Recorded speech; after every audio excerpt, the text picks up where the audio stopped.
처음에 중국 공안에 체포될 당시 정말 당황스러웠고 너무나 큰 쇼크를 받았습니다. 또 더군다나 가족들 앞에서 체포가 되었기 때문에 그런 부분은 말로 표현할 수 없을 정도로 심각한 쇼크를 받았고, 하지만 더 당황스러웠던 것은 체포 이후였습니다. 그 경찰이 자기 핸드폰으로 번역을 해서 한국말로 뇌물수수 혐의죄로 체포한다는 문구를 저에게 보여줬습니다. 그때 당시에는 저는 무슨 말인지도 싶었고 정말 당황스럽고 어이가 없었고 나는 이런 적이 없다고 결백했습니다. 체포가 되고 몇 시간이 지나서야 한국말을 어눌하게 잘 하시지도 못하시는 통역분이 오셨습니다.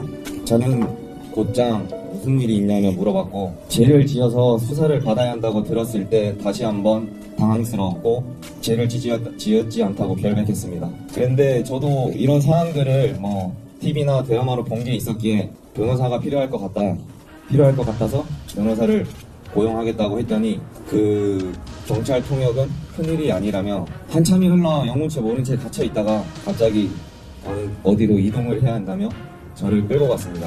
그곳은 구치소였습니다. 도착하여 조사가 시작되었는데 갑자기 중국 경찰은 말도 안 되는 혐의를 제시하며 혐의를 인정하지 않을 경우 너의 와이프가 외교부를 통해 체포해서 네가 있는 지금 초양 구치소로 잡혀와서 같이 조사를 해야 된다며 겁을 주었습니다. 그리고 핸드폰 속에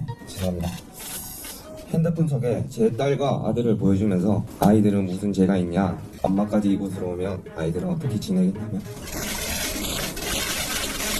아이들도 아빠가 보고 싶지 않겠냐, 그러니 빨리 인정을 하라고 강요를 했습니다. 저는 공항에서 체포된 이후 가족들이 한국을 갔는지 중국에 남아있는지 어디에서 어떻게 지냈는지 전혀 알 수 없는 상태였기 때문에 더욱더 겁이 났고 가족 생각이 너무 났습니다. 그때 다시 한번 중국 경찰은 저에게 제안을 했습니다. 지금이라도 혐의를 인정하면 빠르면 7일에서 15일 뒤면 나갈 수 있다고. 너는 외국인이고 외교관의 문제도 있고 보석도 가능하다고 회유했습니다.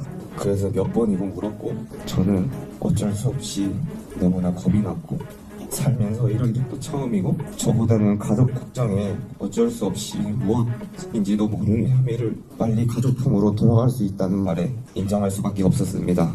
그곳으로 간 3주 후 드디어 저희 가족들이 한국에서 신청한 고용한 변호사와 첫 접견을 할 수 있었습니다. 하지만 그때 변호사는 제가 혐의를 인정하였기 때문에 어떠한 것도 할 수 없다고 얘기했습니다. 변호사는 저에게 모든 것을 사실대로 말해야만 도와줄 수 있다고 말하였고 앞에서 겪었던 모든 일들을 얘기했습니다. 그러자 변호사는 잘못도 없는데 왜 혐의를 인정했냐, 사실대로 이야기하고 진술을 번복하라고 얘기했습니다. 그 이야기를 듣고 나서야 제가 너무 바보같이 한심하다고 생각 들었습니다. 정말 단지 빨리 나갈 수 있다는 생각과 가족에 대한 걱정, 또 한국을 돌아가고 싶다는 생각 때문에 너무 아니라는 판단을 했습니다. 가족들도 한국에서 기자회견 등을 통해 고소를 하겠냐고, 고소를 하면 어떻겠냐 하자 중국 변호사는 그렇게 되면 우리는 손준호의 변호 활동을 할 수 없다고 말했고, 그런 남편은 혼자 재판에 서야 되고 더 불이익을 받지 않도록 외부에 이야기하지 않아야 한다고 했습니다. 그래서 정부나 대한축구협회 도움을 요청하지도 않고 개인적 차원에서 해결하고 있었습니다. 진술을 번복한 후 중국 경찰은 왜 진술을 번복하냐며 강도 높은 조사를 몇 차례 진행한 제가 계속 무혐의 주장을 하자 터무니없는 증거들을 가지고 와 다시 혐의를 인정하라고 압박했습니다. 저는 계속 중국 경찰의 주장을 반박했고 그 후부터는 수개월 동안 단 몇 번의 조사밖에 받지 않았습니다. 그래서 저는 공안 조사 단계에서 수사 과정, 영상과 음성 파일을 변호사에게 보여달라고 신청을 했지만 돌아온 대답은 공안은 조사 영상만 있지 음성 내용은 단 하나도 있지 않다며 우리에게 음성 파일이 없다는 답을 받았습니다. 그들이 당당하다며 그 음성 파일을 공개하여 대한민국 국민들에게 저가 어떤 식으로 조사를 했고 저에게 어떻게 자백을 받아냈는지 과정을 들려드리며 저의 결백을 정말 떳떳하게 밝히고 싶습니다. 그들에게 증거라는 것은 초기에 있었던 압박 수사를 통한 저의 거짓 자백뿐이었습니다. 이후 조사 내용도 매번 무의미한 내용의 반복이었습니다. 그렇게 계절이 2번 바뀌었습니다. 그러다 어느 날 단기간에 여러 차례로 수사를 받았습니다. 수사 이후 이제 재판을 받아야 한다며 집에 빨리 돌아가고 싶지 않냐며 중국 경찰이 말했습니다. 당시 변호사와 영산일 접견이 매주 이루어지는 상황이어서 빠르게 상의를 한 후 집으로 돌아갈 수 있는 방법을 저에게 강구하게 되었습니다. 그리고 재판이 있기 전 판사가 따로 불러 만나러 내려가니 고위 간부로 보이는 사람과 판사가 서로 이야기를 하며 너는 절대 무혐의로 나갈 수 없다. 무언가 하나라도 인정을 하지 않으면 외교적으로 문제가 발생하기 때문에 어떤 식으로서라도 작은 죄라도 인정해야 한다며 이야기했고 작은 죄라도 인정하지 않을 시에는 너는 언제 여기서 나갈지 모른다 라고 저에게 말했습니다. 저는 생각해 본다고 하며 다시 구치소 방으로 올라가게 되었고 그 후 변호사를 통해서 와이프의 의견을 묻고 또 변호사의 의견을 들었습니다. 그리고 며칠 후 다시 한번 전해왔던 판사와 고위 간부로 보이는 사람과 개면을 하게 되었고 판사는 20만 위안이라는 금액을 김경도에 받았다고 인정을 하면 수일 내로 석방시켜주겠다고 제안했습니다. 그리고 한국으로 돌아가서도 축구선수 경력을 이어나갈 수 있게 해주겠다며 거래를 제시했고 저는 당연히 축구선수로서 승부 조작이 엄청난 불명예라고 생각해왔고 K리그 당시에도 승부 조작 등 그런 교육들을 잘 받았기에 승부 조작은 치명적이라는 것도 알고 있었습니다. 그렇기 때문에 처음 판사가 제안을 했을 때 인정을 할 수 없다고 이건 승부 조작이 아니라 개인간의 금품수수혐이다.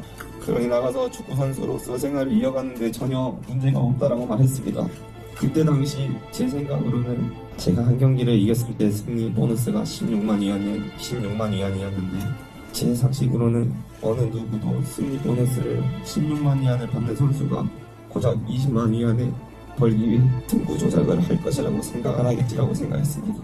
약 10개월이 넘게 그 좁은 방 20명이 넘는 고된 환경에서도 혼자 한국인으로서 하루에 말 한마디도 못하며 철조망같이 창문을 바라보며 하루하루 정말 너무나 힘들게 생활하였기에 심신이 모두 지쳐 더 이상 못해서 하루라도 빨리 탈출을 해야겠다는 생각뿐이었습니다. 하루라도 빨리 대한민국을 한번 밟고 싶었고 그 누구라도 그 순간에는 저와 같은 생각을 하지 않았을까라는 생각을 하고 있습니다. 그리고 마지막으로서 판사와의 고위 간부를 보이는 사람들 저에게 이 내용을 나가서 절대 그 누구에게도 발설해서는 안 된다며 발설 시 큰 문제를 삼을 거라며 축구를 더 이상 못할 거라고 강조했습니다. 그 후 저는 형식적인 재판을 거쳐 석방되었고 한국에 돌아오게 되었습니다. 그 후 대한축구협회를 통해 중국 축구협회 ITC를 신청하게 되었고 예상외로 빠르게 발급이 되어 한국에서 선수 생활을 이어나갈 수 있다는 생각에 너무나도 기뻤습니다.